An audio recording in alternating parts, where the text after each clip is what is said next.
어쩌면 저는 그 인간과 처음부터 인연이 아니었을지도 모르겠다는 생각이 드네요.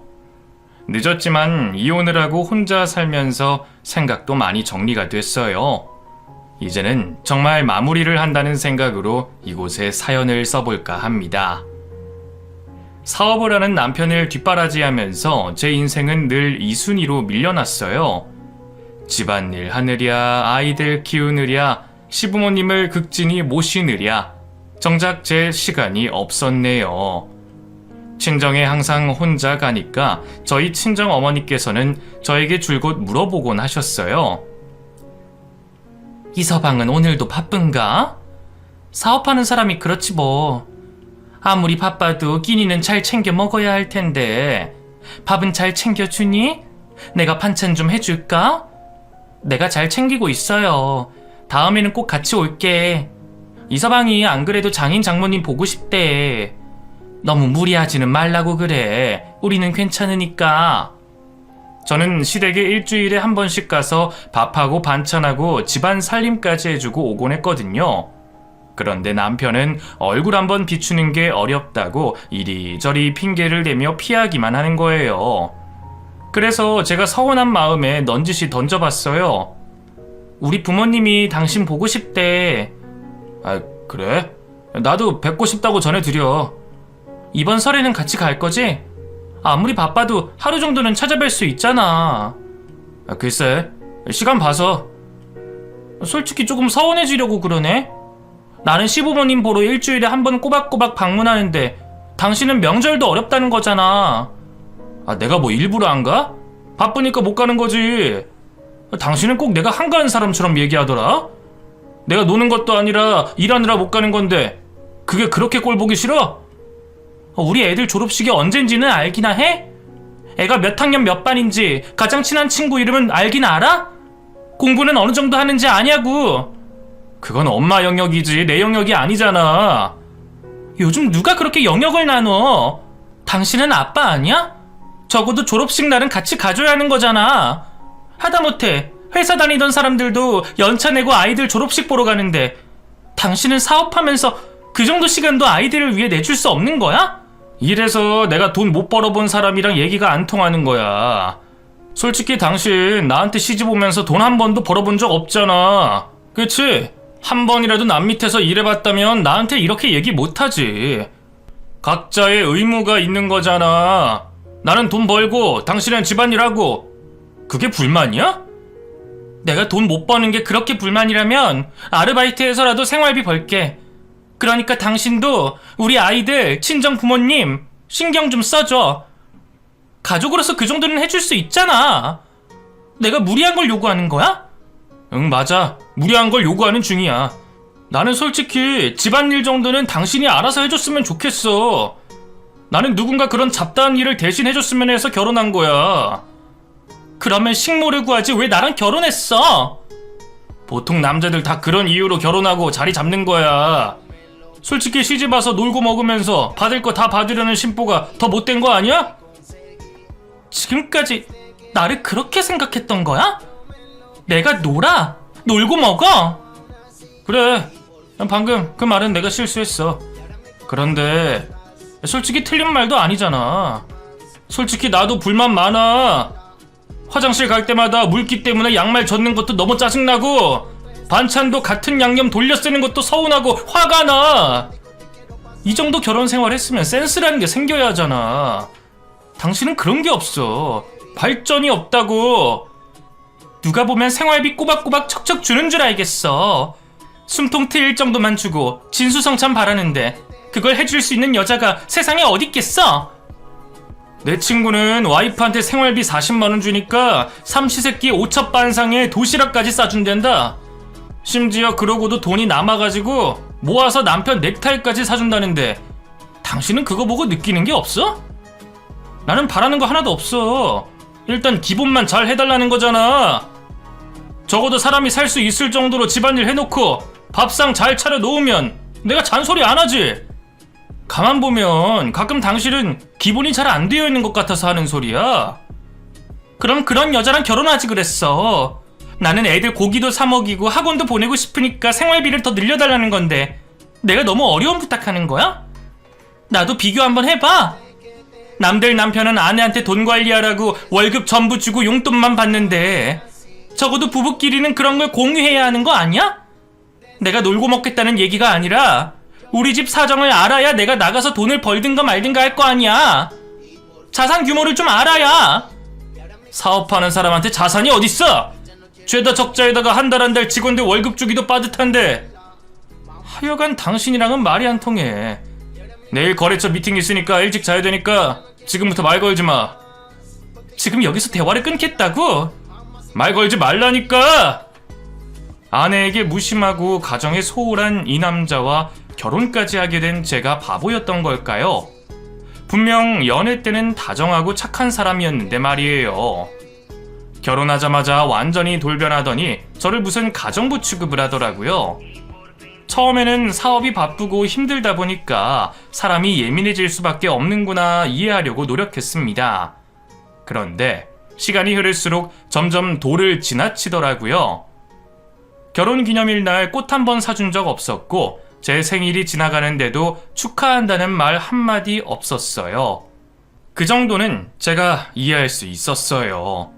그냥 그런 인간인가 보다 하고 넘기면 그만이었으니까요. 제가 가장 서러웠던 건 아이들이 하고 싶은 거, 사고 싶은 걸 사지 못하고 욕심을 감출 때였어요. 남편은 사업을 할 때는 호탕했지만 가정 안에 있을 때는 인색하게 그지없었어요. 아이들 학원비가 너무 비싸다며 인터넷 강의를 듣게 하라고 하질 않나, 아이들 신발이 다 떨어졌는데도 본드로 붙여서 신고 다니라고 하질 않나, 그래서 아이들에게 유행하는 패딩, 신발 하나 사준 적이 없었어요. 그 또래 안에서는 그런 게 굉장히 중요하잖아요. 옆에서 지켜볼 때마다 너무 안타깝더라고요. 가부장적이었던 그 인간은 집에 와서 물을 마시는 것조차 저에게 시키곤 했습니다. 그리고 술 마시고 집에 들어올 때가 대부분이었고 돌연 출장을 갔다며 외박을 하는 경우가 자주 있었어요. 따지고 보면 정상적으로 퇴근해서 집에 오는 시간이 손에 꼽을 정도였네요. 처음에는 그걸로 참 많이 다투곤 했는데 나중에는 저도 체념을 하게 되더라고요. 이혼을 결심한 적이 셀 수 없을 정도였지만 아이들을 생각하면 차마 용기가 나지 않았어요. 어쨌든 홀로 아이들을 키우는 것보다는 아무런 역할을 하지 않아도 아빠라는 존재가 있는 게 더 낫다고 판단했습니다. 어쩌면 제가 사회 경험이 없었기 때문에 막연히 혼자가 된다는 게 무서웠던 것 같기도 하네요. 다들 그냥 싫어도 버티면서 사는 거겠지, 각자의 사정대로 그럭저럭 만족하며 사는 게 인생이겠지 생각하며 남편을 뒷바라지하며 아이들을 키웠네요. 지금 생각해보면 이혼을 유예하면서 버티고 또 버텼던 것 같아요. 그렇게 홀로 상상 속에서 몇십 번이나 남편과 이혼하고 다시 재결합하며 살았더니 어느새 시간이 훌쩍 지나 있더라고요. 이제는 아이들을 키우는 시기가 지났고 우리의 노후를 준비해야 하는 시기가 온 것이죠. 이제는 잠시 숨을 돌릴 수 있을 거라 생각했는데 청천벽력 같은 소식이 전해졌습니다. 어느 날부턴가 남편이 컨디션이 좋지 않다며 건강검진을 받아봐야겠다고 했는데 글쎄, 암이라는 거예요. 대장암 말기라는 소식을 듣자마자 심장이 쿵 하고 내려앉는 기분이었어요. 남편도 믿을 수 없는 표정으로 가만히 있더라고요. 한동안 저희는 아무 말도 할 수 없었고 병원을 나온 후 실감이 났던 저는 그대로 주저앉았고 통곡하기 시작했어요.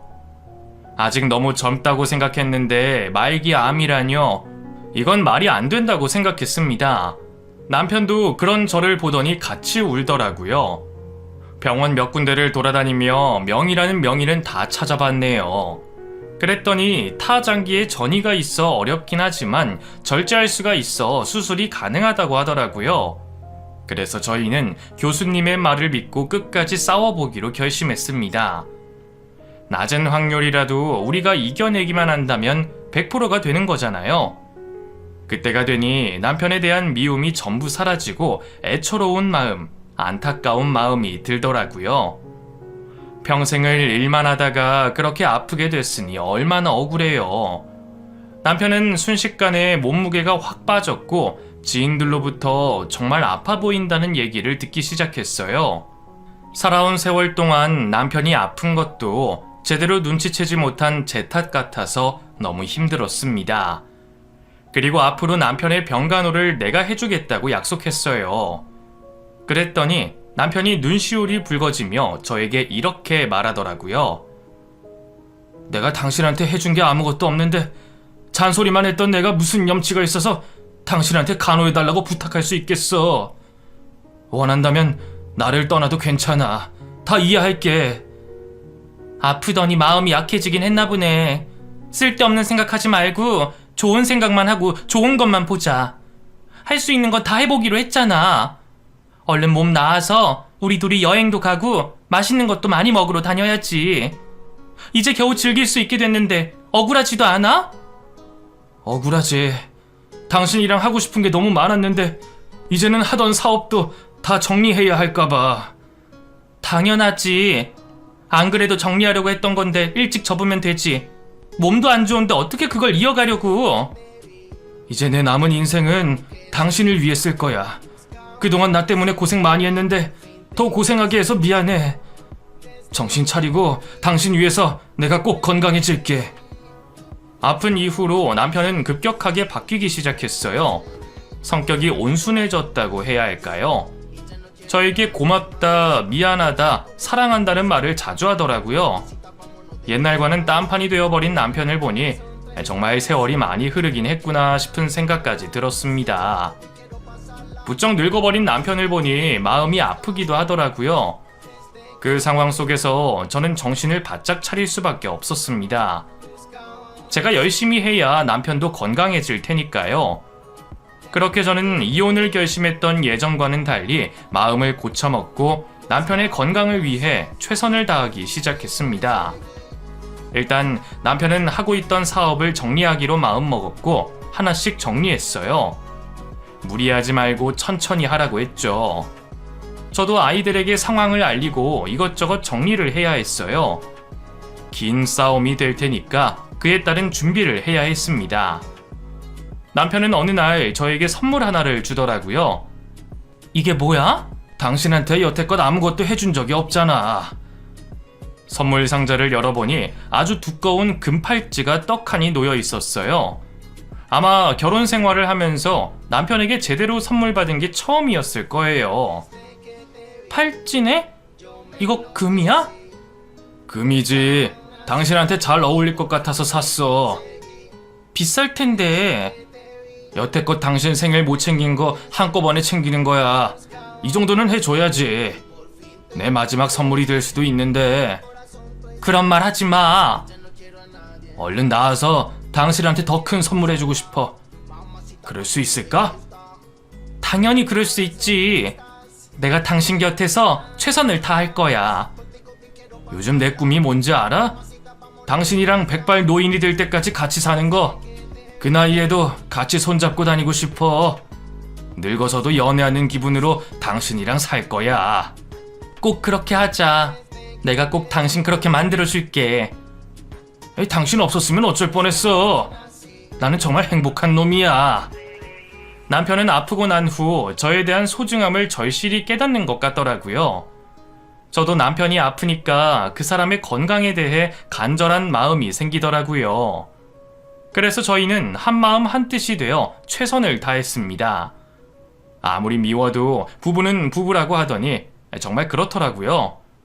그때부터 하늘에 계신 모든 신들께 빌었어요. 제발 저희 남편 좀 건강하게 해달라고요. 투병 생활을 하면서 다른 건 몰라도 남편의 체력이 떨어질 때마다 걱정이 되더라고요. 마치 아이를 홀로 두는 것 같은 기분이었어요. 그래서 최대한 붙어 있었습니다. 그러던 어느 날이었어요. 남편과 잠시 떨어져 있던 그때 병원에서 전화가 왔더라고요. 저는 그때 집에서 짐을 꾸리고 있었습니다. 이선철 씨 보호자님이시죠? 갑자기 기절하시는 바람에 급히 이동 중이에요. 남편이 갑자기 위급하다는 거예요. 깜짝 놀라서 신발도 제대로 신지 못한 채로 밖으로 나갔고 집 앞에 택시가 바로 보이길래 택시! 하고 불러서 급히 탔습니다. 생각해보면 택시가 마치 대기하고 있던 것처럼 집 앞에 서 있던 게 이상하긴 했네요. 택시를 타자마자 기사님에게 병원을 알려줬어요. 남편이 혹시 잘못된 건 아닐까 싶어서 눈물이 범벅이 돼 겨우 숨을 고르고 있었습니다. 하필이면 또 차가 막히는 바람에 마음만 급해지더라고요. 택시 기사님에게 빨리 좀 부탁드립니다. 수차례 부탁드렸고 겨우 차가 막히는 길을 빠져나갈 수 있었어요. 그런데 문제는 거기서 끝나지 않았어요. 길이 뚫리는 구간에서 갑자기 택시기사가 다른 길목으로 들어서는 거예요. 처음에는 오랫동안 이 일을 해오셨으니까 본인만의 지름길을 알고 있나 보다 하고 믿었어요. 그런데 가면 갈수록 너무 낯선 길이 나오는 거예요. 기사님, 지금 병원 가는 길 맞아요? 땡땡병원이요. 그랬더니 택시기사가 아무런 대꾸를 하지 않더라고요. 순간 너무 무서워지기 시작했습니다. 요즘 세상이 너무 흉흉하잖아요. 택시기사가 이상한 길로 빠지는 걸 보고 저는 확신할 수 있었습니다. 분명 이 길은 병원 가는 길이 아니라는 것을요. 이 사람이 범죄자인 게 확실하구나. 나는 어디로 납치가 되고 있구나 싶어 온몸이 떨리기 시작했어요. 그리고 울먹이며 택시기사에게 사정하기 시작했습니다. 제발 어디로 가시는지만 알려주세요. 지금 제가 너무 급한 상황이라 그래요. 남편이 위급하다고요. 말기암인데 지금 당장 눈을 감을 수도 있는 상황이에요. 저희 남편 좀 볼 수 있게 병원으로 가주세요. 네? 택시기사님은 저를 거울로 힐끔 보더니 이렇게 대답하더라고요. 사장님이 기다리고 계십니다. 네? 무슨 사장님이요? 가보면 아실 겁니다. 말을 해줘야 알지. 사람을 이렇게 납치하는 법이 어딨어요. 나를 찾는 사장님이 있을 리 없잖아요. 사람 잘못 보셨어요. 황선아 씨 맞으시죠? 제 이름이 맞긴 한데. 그럼 사장님이 찾으시는 분 맞습니다. 그 사장님이 누군데요? 누군데 이런 위급한 상황에서 택시기사까지 고용하면서 저를 찾냐고요? 한때 제가 운전기사 하면서 모셨던 분입니다. 지금 황선아 씨를 꼭 좀 뵙고 싶다고 해서요. 저도 자세한 이유는 잘 모르겠습니다. 그럼 일단 병원으로 가주세요. 거기부터 들렸다가 갈게요. 곧 도착합니다. 그렇게 저는 생전 처음 가는 동네에 도착했고 어느 전원주택이 줄지어 있는 골목에서 내리게 됐습니다. 내리자마자 골목에서 한 남자가 여자의 머리채를 잡고 소리를 지르고 있었어요. 여자는 손이 발이 되도록 싹싹 빌고 있었고요. 여보 미안해요. 한 번만 용서해줘요. 용서? 너 지금 용서라고 했어?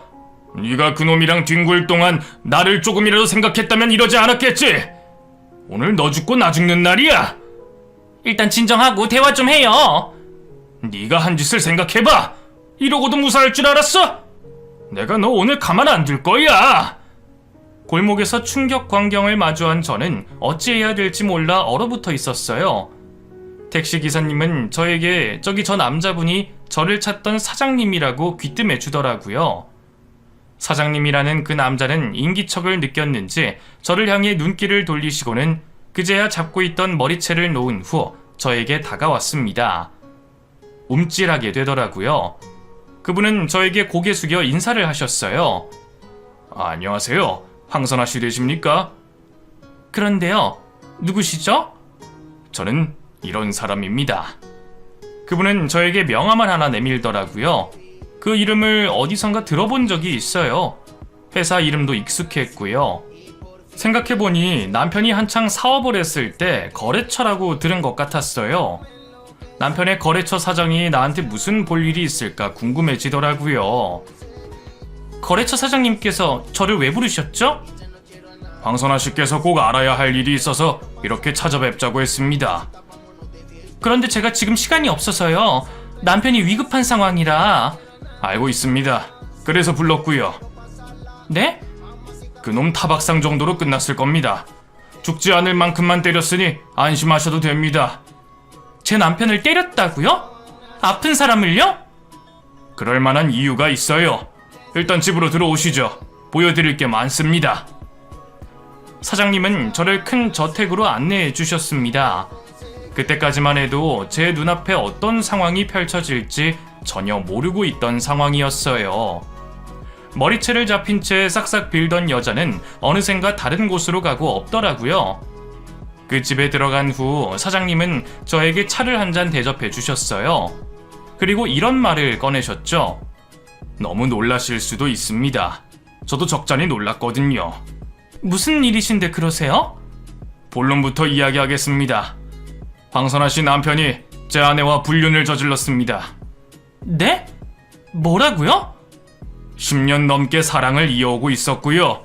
아주 지고지순한 사랑이더라고요. 말도 안 돼요. 그럴 리가 없는데? 네, 그렇게 생각하실 거라 생각하고 증거를 모았습니다. 저는 2년 전부터 눈치채고 있었습니다. 다시는 안 그러겠다고 한번 봐달라고 해서 용서해줬는데 또다시 그놈을 만났더군요. 그래서 작정하고 제대로 조사했습니다. 그랬더니 가관이더군요. 어쩌면 제 잘못이기도 합니다. 거래처 놈을 저희 집에 들여서 식사 대접해준 게 시작이었거든요. 몇 번 그렇게 했더니 둘이 눈이 맞았나 보더라고요. 아무리 그래도 그렇지 위기에서 몇 번이나 구해준 거래처 사장의 아내를 탐한다는 게 도저히 용서가 되지 않았습니다. 저는 그래서 그놈을 상간남 소송으로 고소할 예정입니다. 그 전에 미리 알려드려야 할 것 같아서 모시고 온 겁니다. 분명 만나주지 않으실 것 같아서 기사를 고용했습니다. 무례했다면 죄송합니다. 그분은 큰 황봉투에 든 서류, 사진, 대화 캡처본 등을 테이블에 쏟아내기 시작했어요. 한눈에 들어오더라고요. 가장 눈에 띄었던 건 내 남편이 상간녀와